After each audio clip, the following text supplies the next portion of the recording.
October 1957. Little Richard was on a plane to Australia when he looked out the window and saw the engine on fire, flames shooting from the wing, the plane shaking, passengers screaming. Little Richard closed his eyes and prayed, "God, if you save me, I'll quit music and serve you." The plane landed safely, and 2 days later, in the middle of a sold-out concert in Sydney, Little Richard stopped mid-song, walked off stage, and announced to the world, "I'm done. I'm quitting music to become a minister." Everyone thought he was joking. The most famous rock and roll star on earth, at the absolute peak of his career, walking away from millions of dollars. But he was serious. And overnight, the Upsetters, his legendary band, were unemployed. Then a 24-year-old singer from Georgia, named James Brown, made a phone call that would change music history. "I'll take Little Richard's place." The band laughed. "You're not Little Richard." James smiled. "I know, I'm going to be better."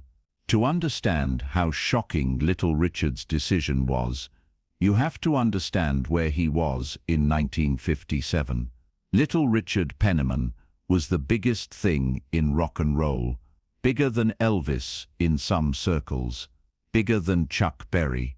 His songs, Tutti Frutti, Long Tall Sally, Rip It Up, Good Golly Miss Molly, they weren't just hits, they were revolution. Before Little Richard, rock and roll was trying to be respectable, trying to be acceptable to white audiences. Little Richard didn't care about acceptable. He wore makeup. He pounded the piano. He screamed instead of sang. And he moved on stage like nothing, and nobody could contain him. In 1957, Little Richard was 24 years old and had the world by the throat. He was making more money than he'd ever imagined. Sold-out tours across America, Australia, Europe. Every show was pandemonium, teenagers screaming, fainting, rushing the stage. Little Richard was sex and danger and freedom, all wrapped into one sequined package. And backing him on all of it was the Upsetters, a band so tight, so professional, so good, that they could make any singer sound like a star. Then came the flight to Australia. October 1957. Little Richard was on a Qantas plane heading to Sydney for a week of shows. Mid-flight, somewhere over the Pacific Ocean, passengers started pointing out the windows. The number 2 engine was on fire, not smoking. Actually, on fire. Flames visible in the darkness. The plane shuddered and dropped altitude. Oxygen masks fell from the ceiling. People were praying, crying, saying goodbye. Little Richard grabbed the armrests and prayed harder than he'd ever prayed. He'd grown up in church. His family was deeply religious. But Little Richard had strayed far from that world.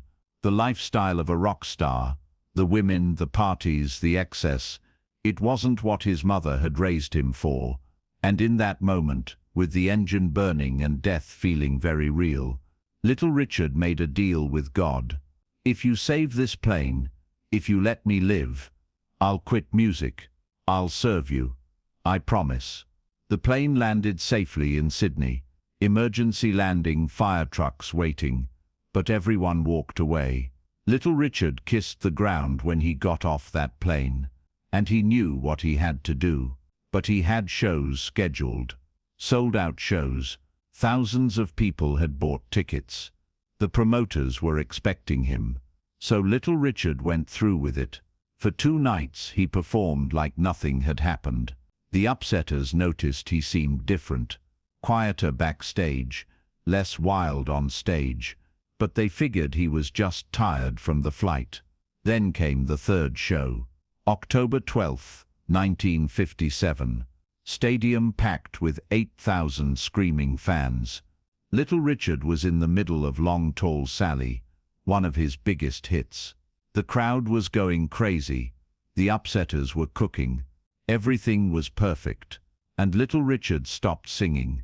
Just stopped. Mid-song. The band kept playing for a few bars, confused. Then they stopped too. The crowd went from screaming to silent.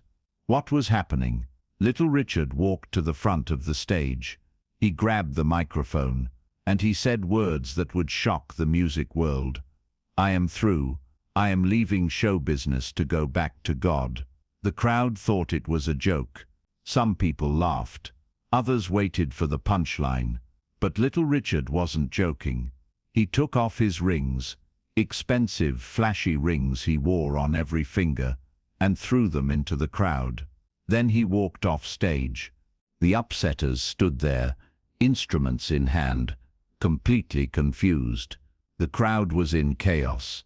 The promoter was panicking, and Little Richard was in his dressing room, packing his things, telling anyone who'd listen, "I'm done. God saved me from that plane fire. I made a promise. I'm going to keep it."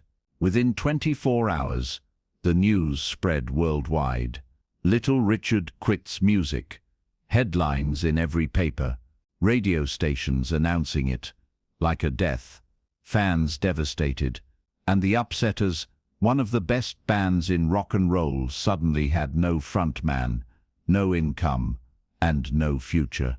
Back in America, a 24-year-old singer named James Brown read about Little Richard's retirement in the paper and saw opportunity. James had been grinding for years. He'd grown up in poverty in Augusta, Georgia. He'd done time in juvenile detention. He'd shined shoes, sung on street corners, done whatever it took to survive.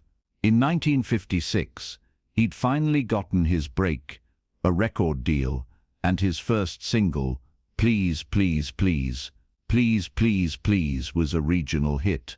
It sold well in the South, got airplay on black radio stations. But it wasn't a national phenomenon. James Brown was known in Georgia, the Carolinas, maybe Tennessee. But he wasn't famous, not like Little Richard. And James wanted to be famous. James had studied Little Richard. He'd watched him perform, studied his moves, tried to capture that same energy. James knew that Little Richard's sound, that raw, wild, uncontrolled rock and roll, was the future. And now Little Richard had just walked away from it all. James picked up the phone and called Lucas Fats Gonda, the Upsetters manager. They'd never met, but James had Fats's number through the music industry grapevine. Fats answered, sounding exhausted. He'd been fielding calls for 2 days straight. Promoters wanting their money back, musicians asking if the band was breaking up, opportunists trying to swoop in. "Mr. Gonda, my name is James Brown. I'm a singer, out of Georgia. I heard about Little Richard retiring." Fats sighed. "Yeah, you and everyone else. Look, if you're calling to, I want to replace him. I want the Upsetters. I want Richard's tour schedule. I want everything." Fats almost hung up. This was the 20th call like this. Every small-time singer in America thought they could just step into Little Richard's shoes. "Kid, I appreciate the ambition, but you don't understand. Little Richard was one of a kind. Nobody can." "I'm not trying to be Little Richard," James interrupted. "I'm going to be better." Fats stopped. There was something in this kid's voice.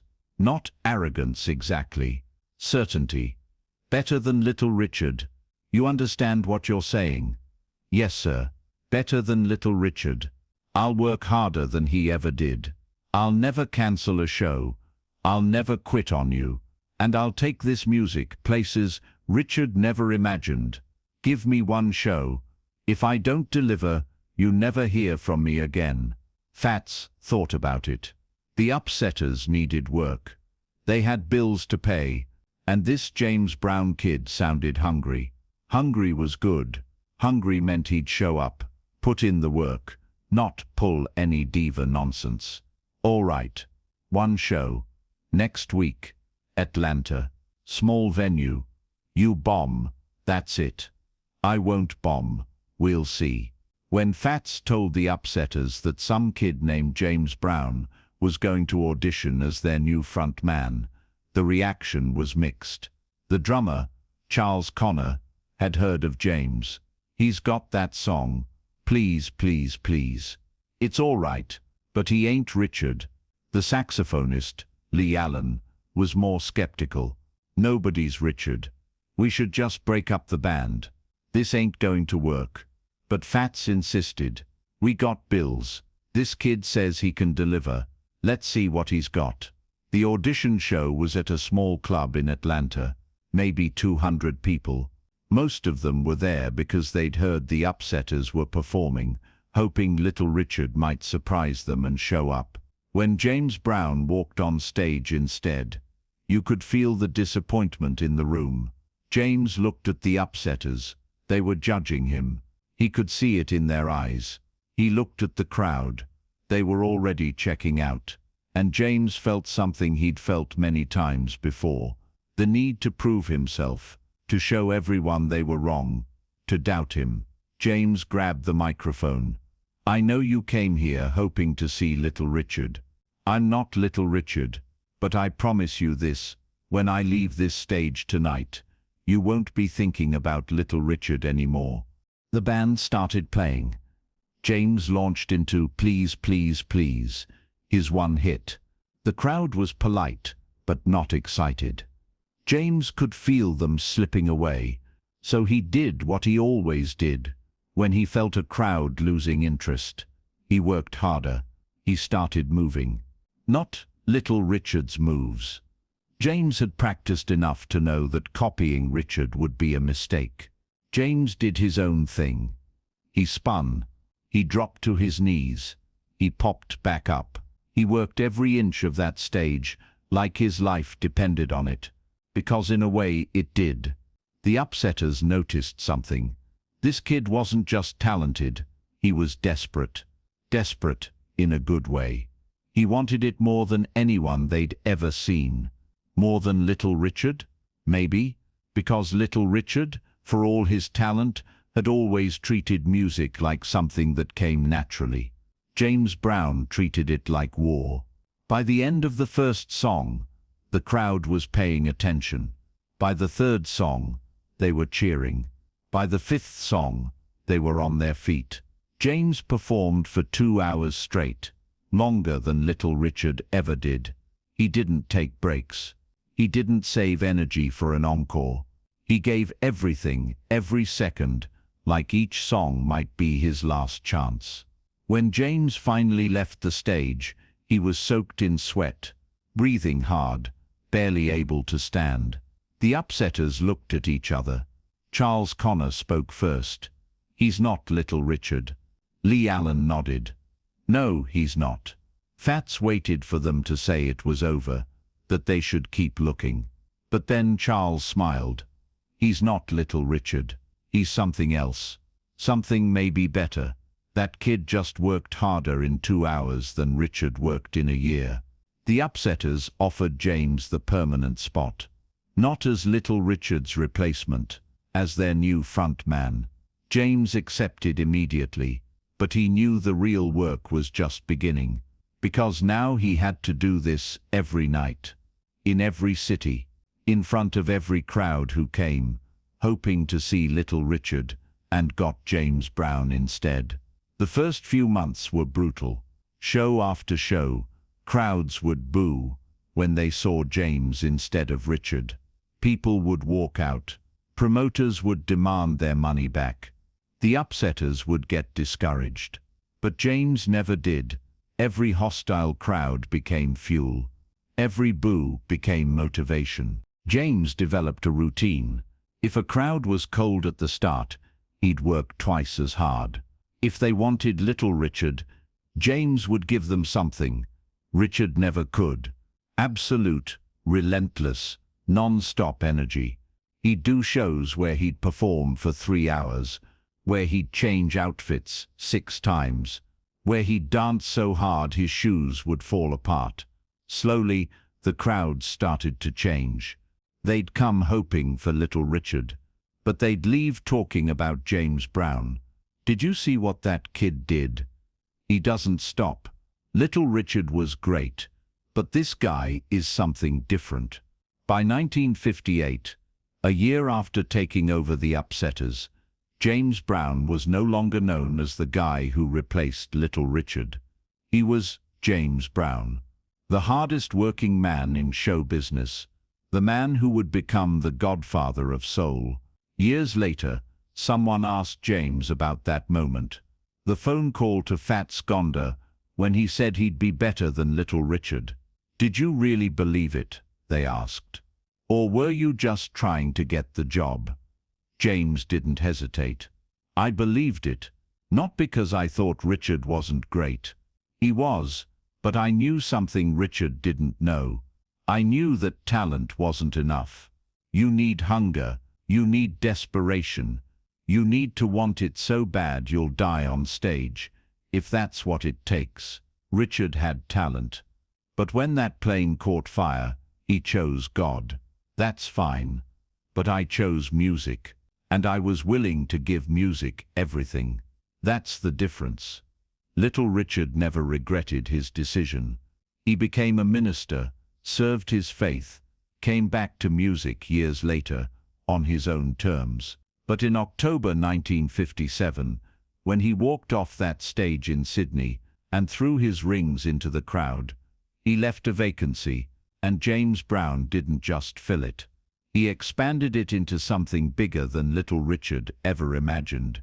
If this story of seizing opportunity, working harder than everyone else, and refusing to be anyone's replacement moved you, hit that subscribe button and give this video a thumbs up. Share it with someone who needs to be reminded that when opportunity knocks, you don't just answer Myers, you kick the door down and prove you belong there. Have you ever had to replace someone legendary? Tell us in the comments. And don't forget to ring that notification bell for more incredible stories about the moments when legends stopped being replacements and became originals.